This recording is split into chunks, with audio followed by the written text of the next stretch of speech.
Welcome back to Try4 Endurance Nutrition. In today's video, I want to talk about one of the main issues that I see when it comes to nutrition in endurance sports. And in fact, it's one of the things I hear a lot about from coaches that I know that also work in endurance sports as well.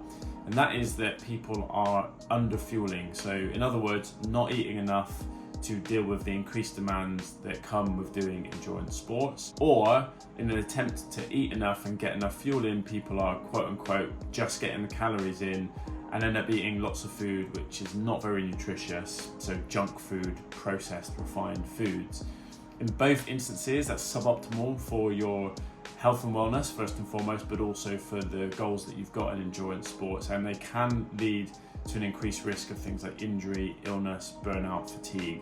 So today I want to cover that, talk about why both of those are not ideal, and then I'll talk about the strategies that I use for myself personally, but also with the athletes that I work with, so that in the end you can optimize your health and then you can crush your training plans and race at your very, very best. Okay, before we get into both of those things, I want to talk about some of the signs and symptoms that I see quite often, and some of the things that maybe you can look out for to indicate that you're maybe falling into one of those two camps. So first and foremost, if you're unable to start or finish your workouts, it's definitely a sign that there's potentially an issue with your fueling. Secondly, if when you're in the sessions you bonk or hit the wall, so that's when you start a session, you feel okay, but then you just have a massive energy crash and you literally have to stop, that's definitely a sign that your fueling is not quite right. Thirdly, if you have more instances of feeling ill or falling ill, then that's a sign that your immune system is not necessarily being able to cope with the increased demands that you're placing on it. If you are over fatigued and burned out a lot of the time, now it's common for people to feel tired when you're doing lots of training, get that, but if you're always feeling fatigued, always feeling burned out, and that you're ready to crash, then that's definitely a sign that something is not quite right. And finally, if you have an increased instance of injury, so again, injury is common, it happens, but if you're getting injured a lot, then that can also be a sign that maybe something's not quite right. You're not feeding your body the things it needs to cope again with the additional demands that you're placing on it. So I'd say look out for some of those signs and symptoms, and if you're experiencing one, two, or more of those, then it's maybe time to just take a look at your nutrition plan and see if you've optimized there, and if there's anything you can do to just improve that aspect of it and reduce the risk of those things happening. Okay, not eating enough. Why do I think it happens, and why is it bad when it comes to endurance sports and your performance potential? I think what happens, there are three reasons that I see really often, I think are the most common. So the first one is weight. So often you'll get into endurance sports because you want to do something that you've never done before, you want to get fitter, you want to get healthier, and that's amazing. And in most cases, people also want to lose a bit of weight, which is also fine.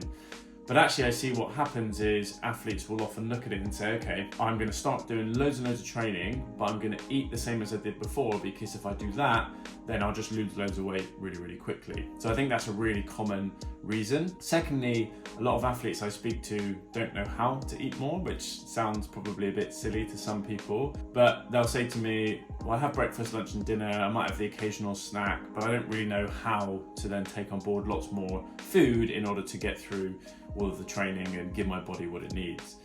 And the third thing, which is linked to the second thing, which is not having a plan. So if you don't know how to eat more, then how can you have a plan to take on board more energy to get you through the training that you have in your plan, whether that's daily, weekly, or whatever? And why it's bad for your performance potential is a few reasons. So first of all, if you're not taking on board enough energy, enough fuel, then it can actually reduce your overall health and wellness, because you're putting more stress and strain on the body, and therefore you need to feed it more in order for the body to deal with that additional stress and strain. Secondly, if you're not taking on board enough fuel, you won't be able to complete your training. So you may be able to get through a day, 2 days, maybe even a week, but eventually that's going to catch up with you and you're not going to be able to complete your training plans. Thirdly, it can increase the risk of injury, illness, and burnout, as I've already said, because if you're not taking on board enough food, then you're not going to be supporting the systems inside your body that need to work overtime to deal with the increased loads that you're placing upon them. And the last thing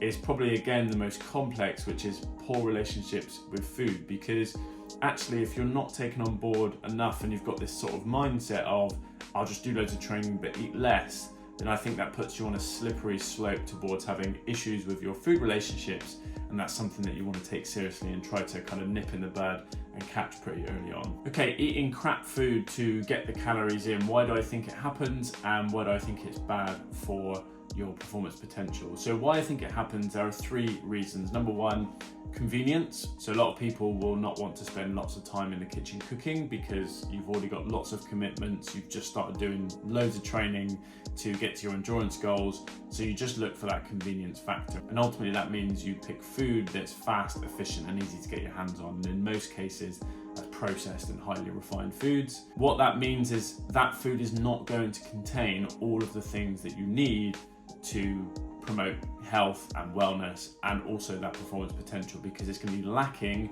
in lots of those key vitamins and minerals, so you're not going to be getting the things that your body needs. It's likely that those foods are increasing the stress that's placed on your body, and if you think about it, you've already put a lot more stress and strain on the body because you're doing more training. If you then add junk food into the equation, you're adding extra stress onto the body as well. And what that can all lead to is an increased risk of poor health first and foremost, but injury, illness, fatigue and burnout. You're just not going to feel great when you're eating those sorts of foods. So whilst it's okay to have some junk food in things like takeaways and chocolate and all those things occasionally, I have them occasionally, it's when you're switching to those as your primary source of getting the calories in that maybe you need to just check it and have a think about your nutrition strategy overall. And look, I get it, it's really easy to get hold of these foods and it's really convenient to get hold of these foods and they taste amazing, and when you're tired and you've done lots of training, it's great to be able to just treat yourself, and I understand that.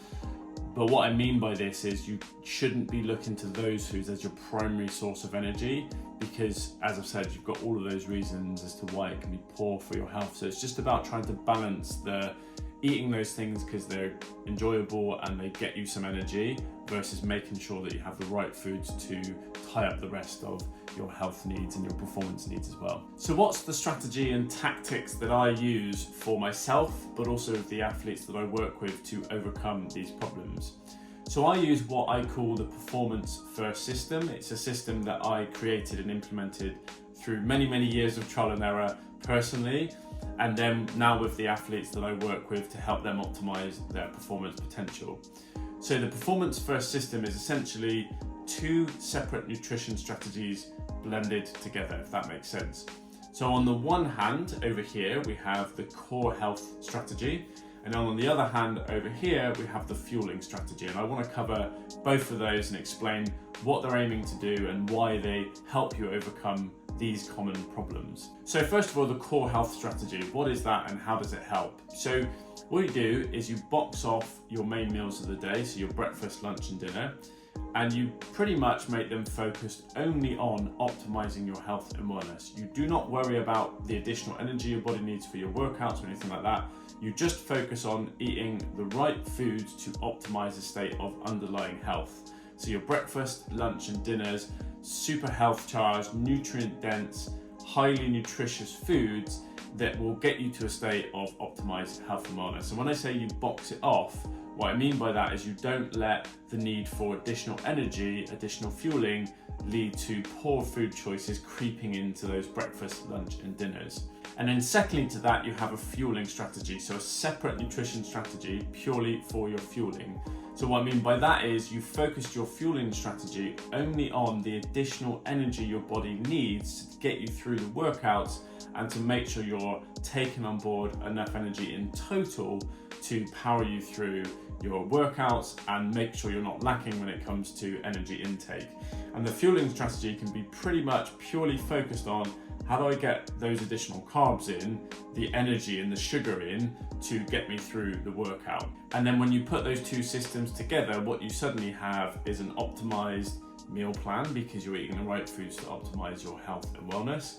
And then you have a fueling strategy that you know is going to give you all of the additional energy that you need in order to get you through the training without underfueling and making sure that you've got enough to get you through the week. As I say, this is a system that I've trialed and errored myself personally over many, many years, and then since successfully implemented with athletes that I work with. And I think there are a few reasons why this is a really good system for you to consider. So first of all, you know you're now covering both your health needs on the one hand, but also the additional energy needs that your body has on the other. You can tailor that to your personal circumstances and your own training load, because your fueling strategy allows you to be more flexible with how much energy you take on board depending on the training that you're doing.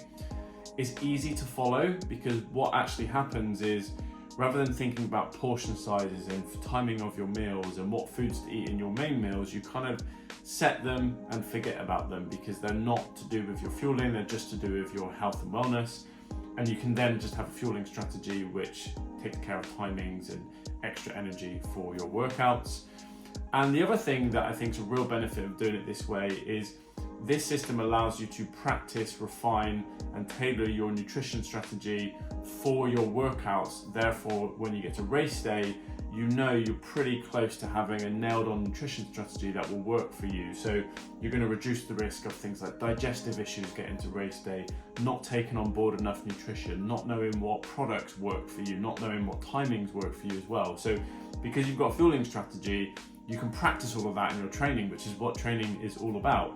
And that way, you know, when you get to race day, you've kind of got one less thing to worry about. So that's it for my strategies and tactics to overcome these problems. But the thing I'll leave you with to remember is the key point here is fueling properly and making sure that you're taking on board nutritious food to help power your health and wellness as well as your performance potential is so important when it comes to endurance sports. Please do not overlook this really critical aspect. It's why in triathlon they call it the fourth discipline. So it's really important that you take it on board and just consider your nutrition strategy moving forward. I have put some links to some useful calculators in the description below. So I've put a total daily energy expenditure calculator link below. So that helps you understand a baseline for how much energy your body is burning on a day-to-day basis without exercise.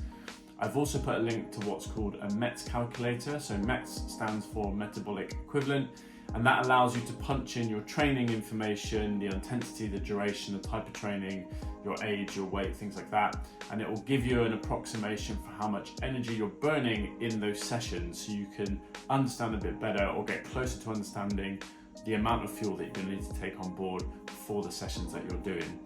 With that being said, please like and subscribe this video, because it helps me reach more curious endurance athletes just like you. Thank you for watching the video, and I will see you in the next one.